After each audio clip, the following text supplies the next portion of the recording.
Without the wet boots keeping things straight, these parts would be running completely amok.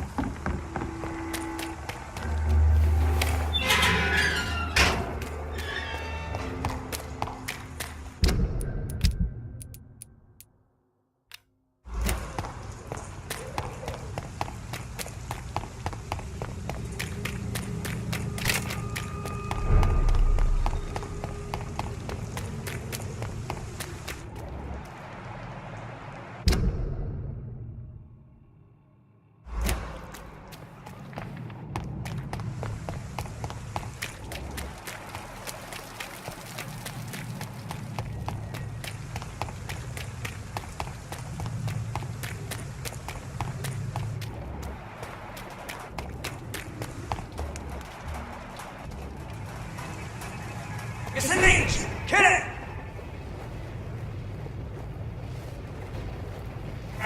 Leech spotted! Watch out!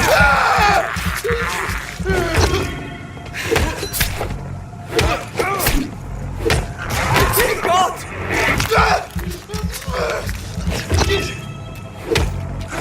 Shit, that leech is fast!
sister.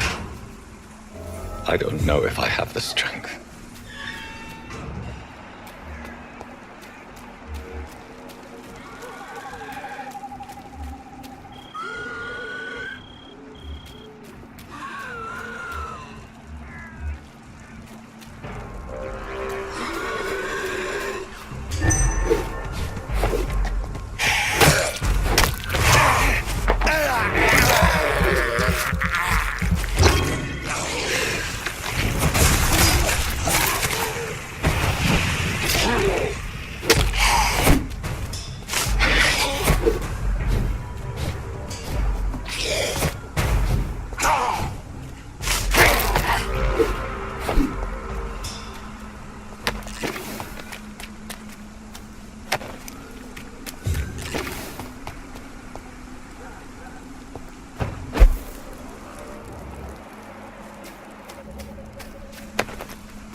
Are you all right, Miss Shun? My name is Xiao Shun.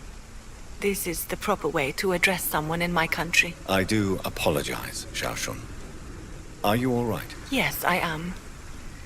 This is the only place where I can find some kind of serenity.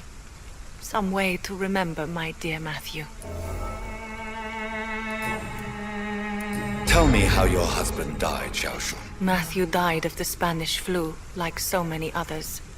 It's a mundane cause of death these days, but for me it meant the end of the world. At this time, there is so little medical science can do to defeat this terrible epidemic. I'm truly sorry. The worst thing is not his death, even if it tears me apart.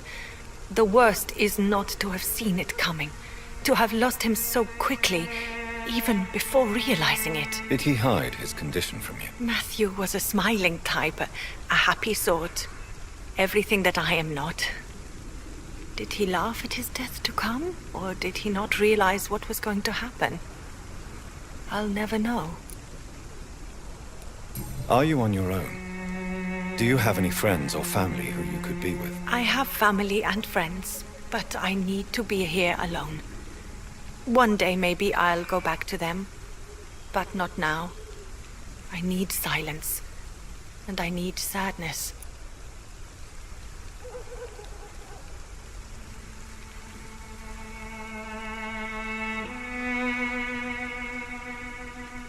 You should not be by yourself. Grief can be a terrible trial, and it's even worse when you're alone. Thank you for your sincere words, Dr. Reed. I sense you trying to help me, even if I don't quite understand why. The Spanish flu may be the worst disease mankind has ever faced. Why are you blaming yourself? You don't understand. I didn't know he was so sick. I didn't realize the gravity of his situation until it was too late. As harsh as this sounds, we are all equally vulnerable to this awful disease. It can take the strongest man in just a couple of days. I never said goodbye to Matthew. We never realized how bad it was. We laughed about it even. He always made me laugh. Now I don't have enough tears to shed.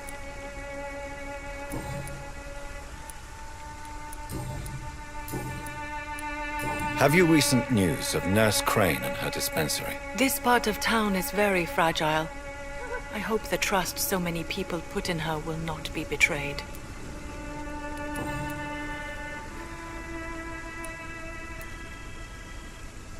You realize you can't stay here forever, don't you? Eventually, you'll have to leave the cemetery. Why? Why should I go? Since this is the only place I can find peace of mind.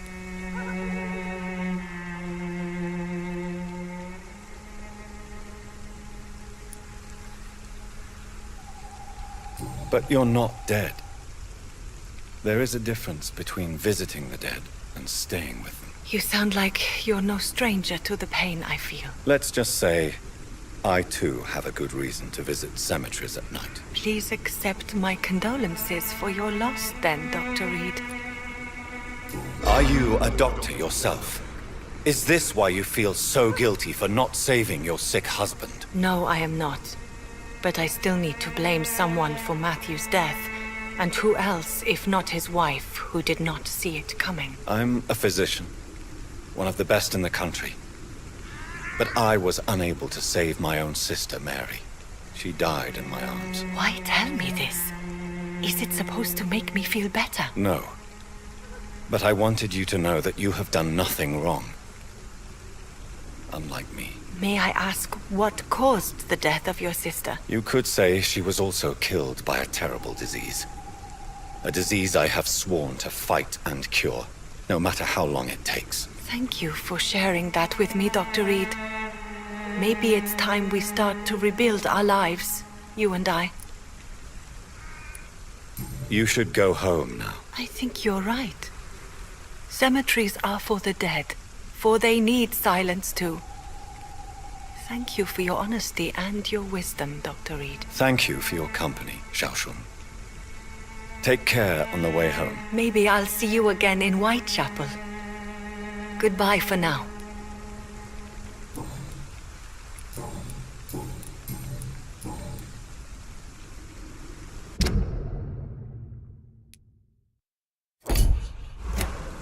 Goodbye for now. Maybe I'll see you again in Whitechapel. Goodbye for now. Matthew.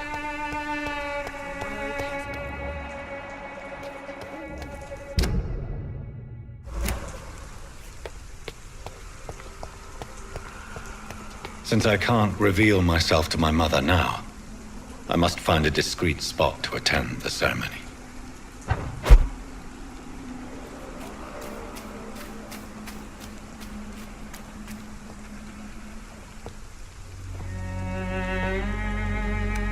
I am the resurrection and the life.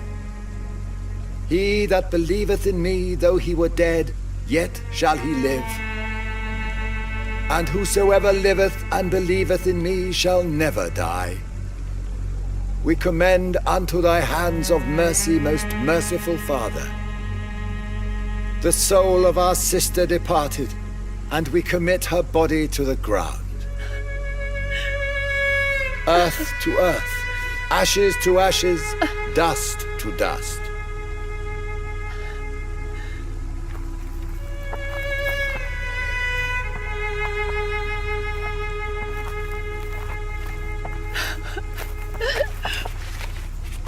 Why kill my Mary and stick her here in this cold, god-awful place? These are the legal requirements for the epidemic, madam. Avery, I feel so tired. Please take me home. Yes, madam.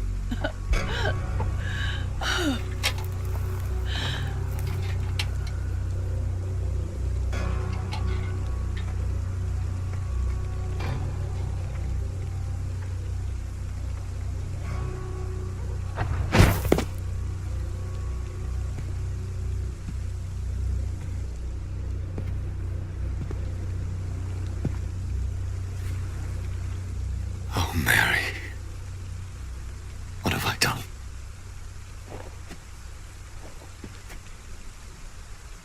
If I could only change one thing.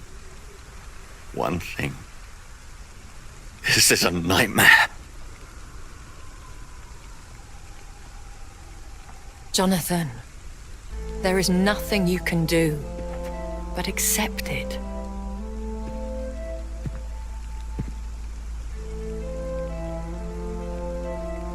What brings you here? I thought you could use the company. I am so sorry for your loss, Jonathan.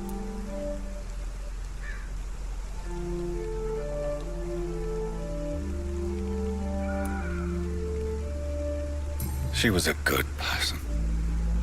Vibrant, full of life. She was kindness incarnate, my Mary. You're a good person, Jonathan. And a young Ekon. A newborn cast into the night without so much as a candle to guide your way. She had been scouring the most dangerous parts of London in search of me. And it led to her death. Jonathan, don't. I still hear her last thoughts. They echo in my head. Her mind shattered, and it haunts me. Jonathan, stop. Listen carefully. You must come to terms with this. You must learn to live with what happened.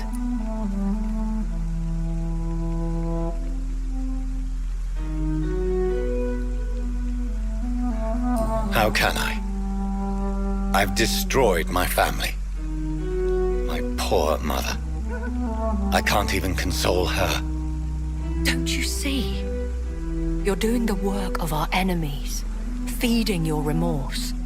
We are weakest when we grieve, and the guilt blurs our senses. And so this is why you're here. To warn me. You've felt this pain yourself. You too have endured this.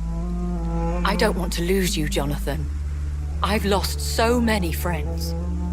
Loved ones I cherished. Pray for Mary's forgiveness, if you must.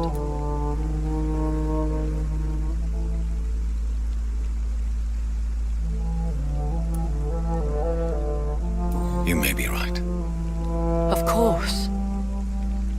I've stared upon this world for centuries, and time has taught me to deal with guilt, if not erase it. What should I do then? St. Mary's Church is not far from here. Go there and make your peace. Find the solace you need. My lady wants me to confess. No, Jonathan. It's you who wants to confess, I think.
And off to church he goes, a newborn seeking divine consent to lick the blood from the soft and pointy crown. Who are you?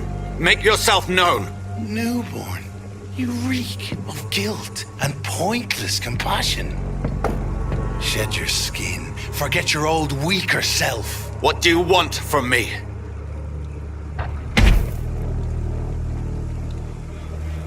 Ascalon does not approve of lone wolves who bring unwanted eyes to our pastures. So your name is Ascalon? Ascalon's will is vampire law. Learn them, abide by them, or I shall return as your judge and jury.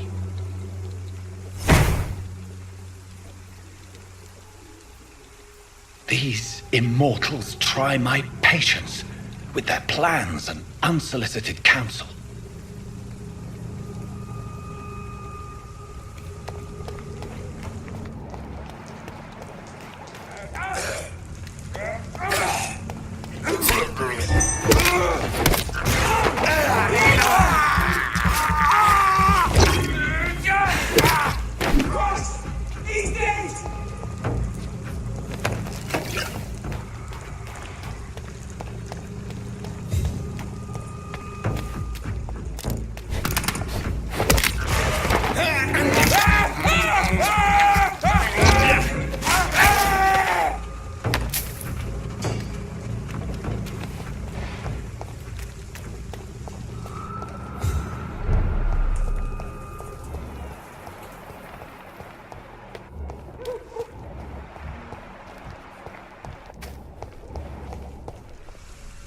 Good evening, Mr. Nethercott. And good evening to you too, my good sir. Can I be of any help? You don't really make a living from your scribblings, do you, Richard? No, sir, I don't. I work so hard. I put all my time, my energy, my devotion into the precise carving of words.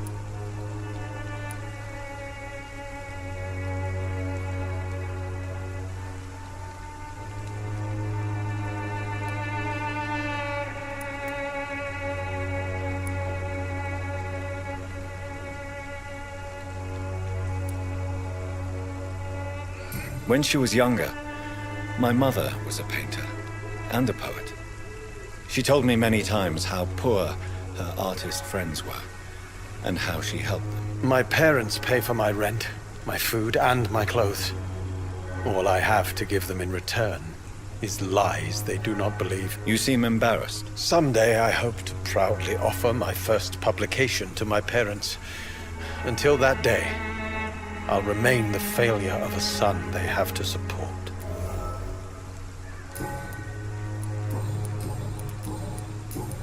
Have you recent news of Nurse Crane and her... I don't know much about... I'll leave you alone, sir.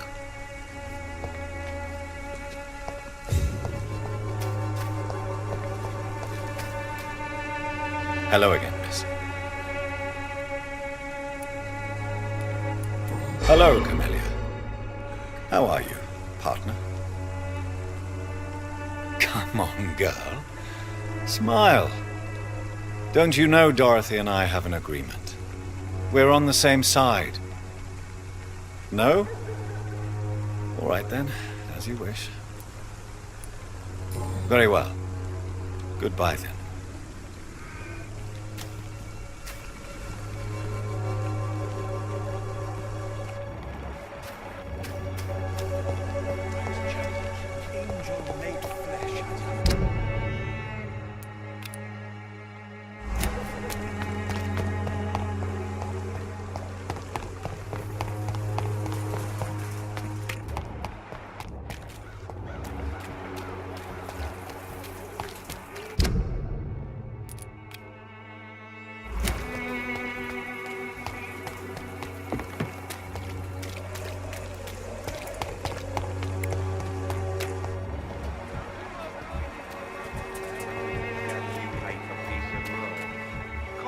The other way this week, Joe.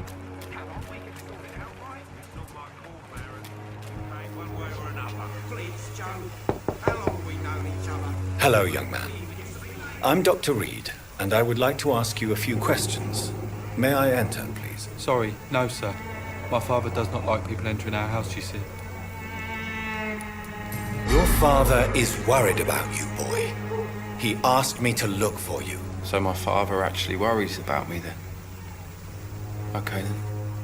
Come on in. I'm Harry, by the way. Is there only pain and suffering in this world? So, may I ask you a few questions? I'm not bothered. What could be worse? How do you feel? I'm fine. I mean, it's not easy every day, but I'm fine. I'm just tired of being sick all the time. If only I could be tough like... Well, you know.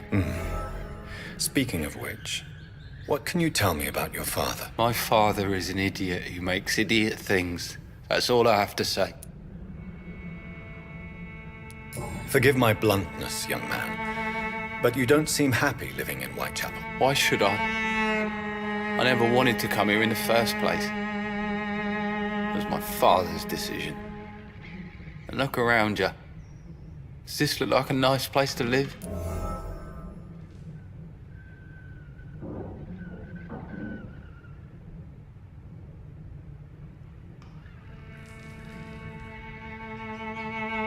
You have a roof over your head, a place to call home.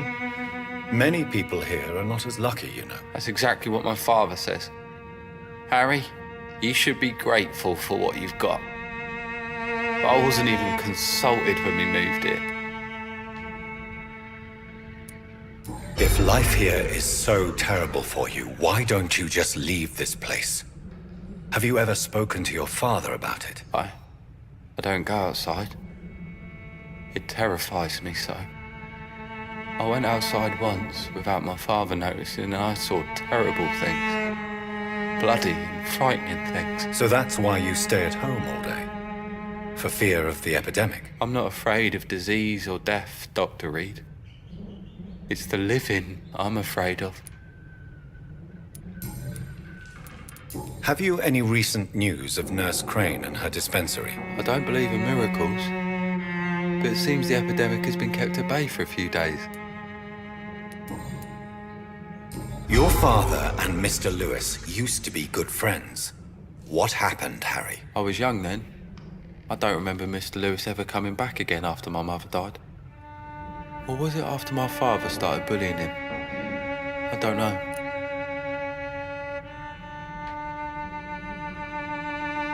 But you are not responsible for your father's actions. Am I not? Dad always says that he joined that gang for my safety. So if I wasn't born, people wouldn't be worrying about Colossus Joe. Have you tried speaking to Mr. Lewis about it? I don't go out often, but yes. And he scolded me and told me to leave him alone. I guess my father frightens him too much. Do you remember when Barrett Lewis was close to your family? To your mother? Not really. I was too young. But I remember it was a happier time. Mr. Lewis was funny. He often had dinner with us. Why are you sad then? Because it hurts to remember a time when my father used to laugh and smile. It hurts to realise he's as sad as me now. How was he towards you? He was nice, I guess. He never forgot my birthday. He always offered me books. I liked books. Goodbye, young man. Take care of yourself. Even my dreams are...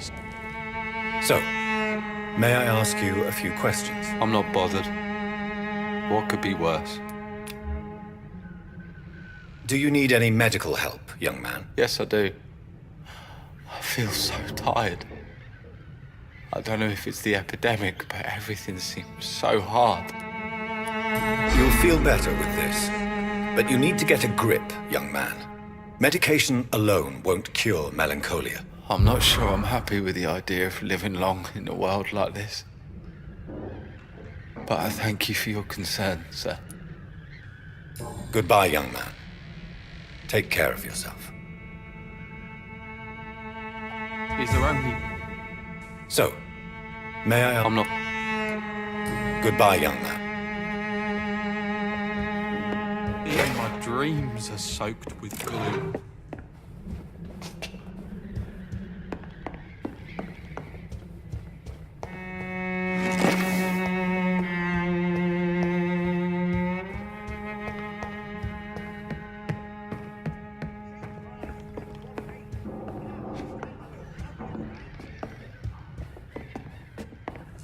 It's locked.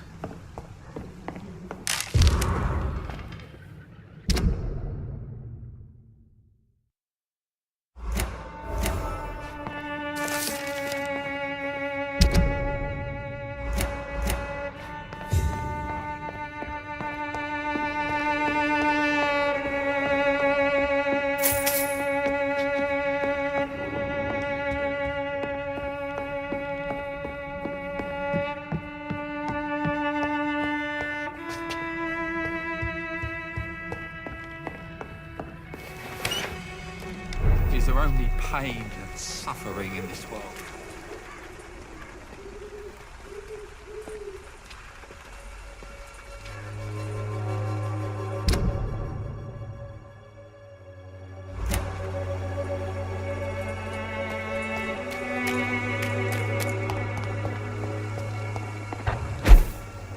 I cannot enter.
Good evening, Mr. Nithicott. And good evening to you too, my good sir. Can I be of any help?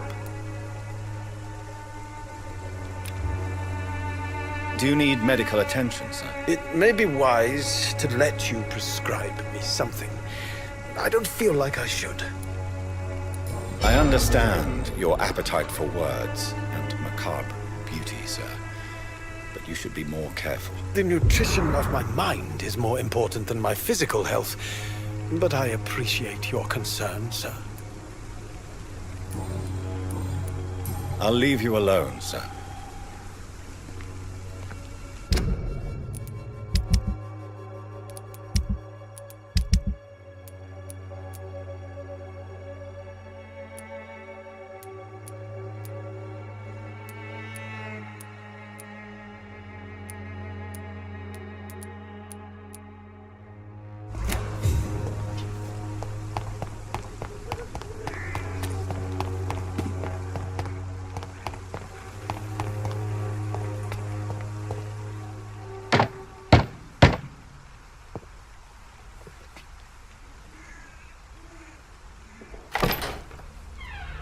Yes? What is it that you want? I'm sorry to disturb you at such a late hour. No worries, my son. I'm still quite awake, having just returned from a funeral. Yes, I know. I've forgotten what I wanted. I don't know.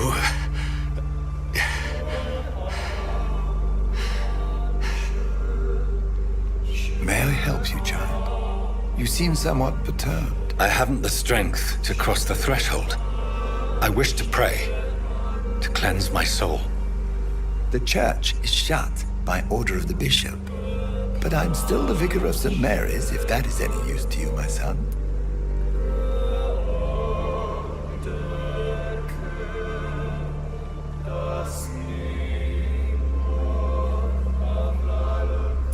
You seem to me a good soul, Vicar. But this is a personal matter. There are no secrets from God, my son. If your heart needs comfort, consider me your chapel. For I can be as silent as stone.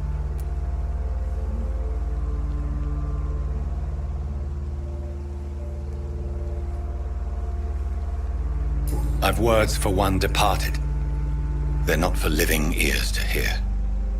Your eyes burn with rage, yet I see the pain that lies beyond. I am here to lighten the burden of all God's creatures. Whatever you tell me is between us and the Lord. Very well, priest, as you seem quite adamant. Open your heart, my son. Tell me what burdens you. With whom do you wish to speak?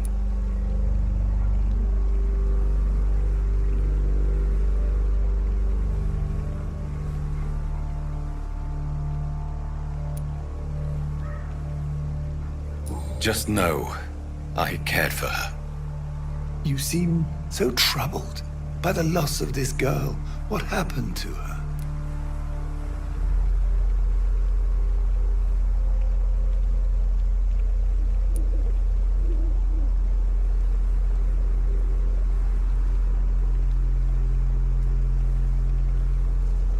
She was murdered. I see. And how are you feeling, my son?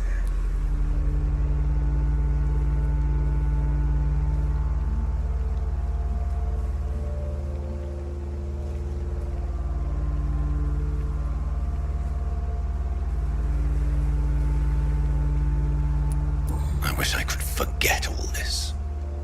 I have a final question for you, my son. This is of the utmost importance. Ask your question, Vicar. What would you like her to know?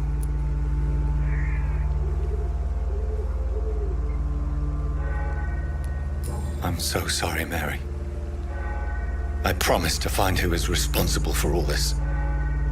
I'll put an end to this horror. You have been heard, my son, and your burden will lighten if your words are sincere. Go in peace now, and live your life in the way she would have wanted.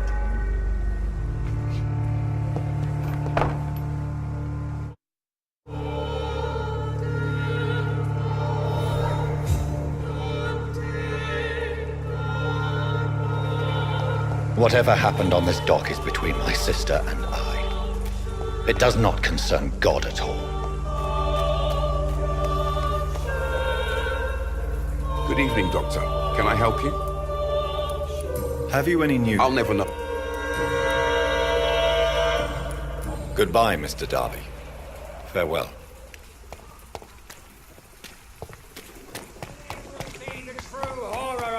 You. Good evening. It's Father Whittaker, my son.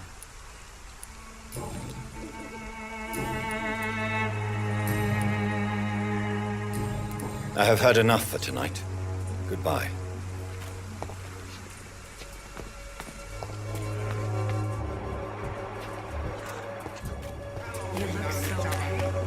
We even used to be neighbours, for Christ's sake.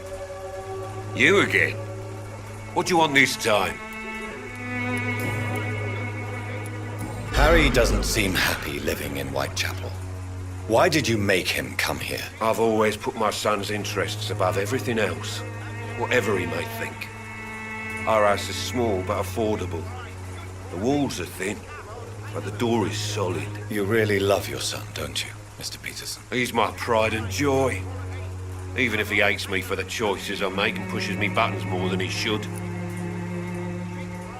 Since the criminal nature of your job means you could be arrested, are you not afraid of what would happen to your boy if you were? No one will ever take my son away from me. If that ever occurred, I'd hunt the bastard down and rip off his head with my bare hands. Do you have any regrets? Only one.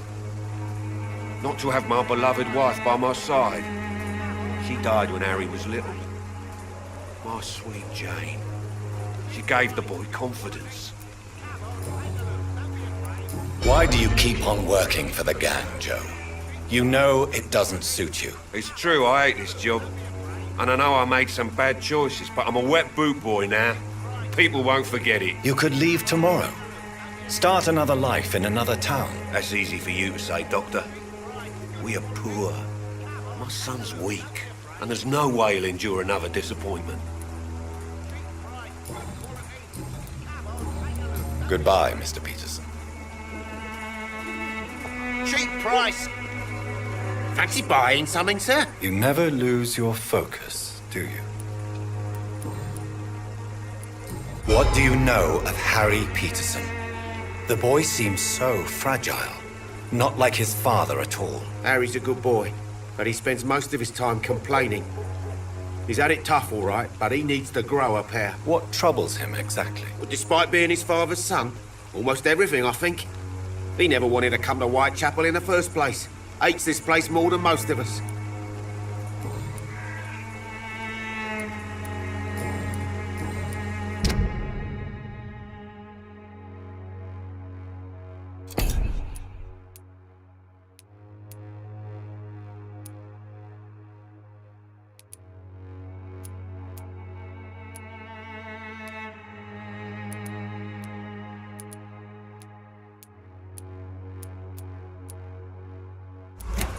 Goodbye for now, Mr. Lewis.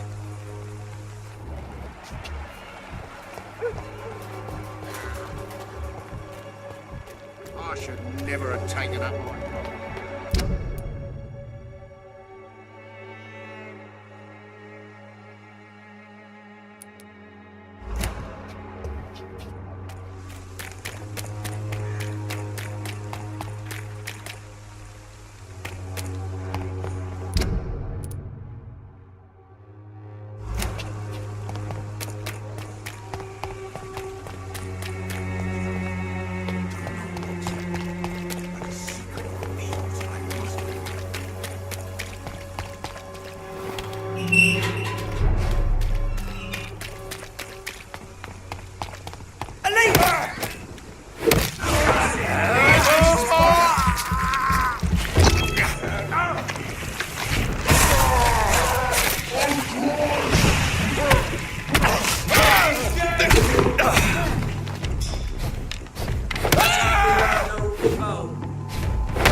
can't believe I'm doing this. This is despicable.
Remorse and pain are precious when binding you to the earth.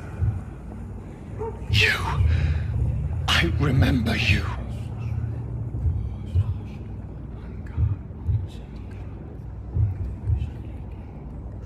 Fear be gone.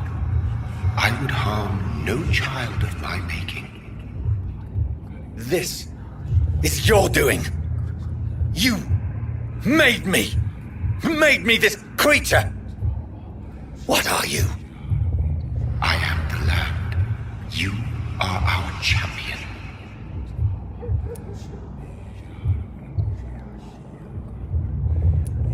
You selected me, chose me. As shall my children yet to come. What is it you seek? This age is sickly. An ancient poison, an older rage, brewed in a cauldron newly forged. This has something to do with the epidemic. Seek truth, my champion. Defeat the serpent of knowing with iron spur.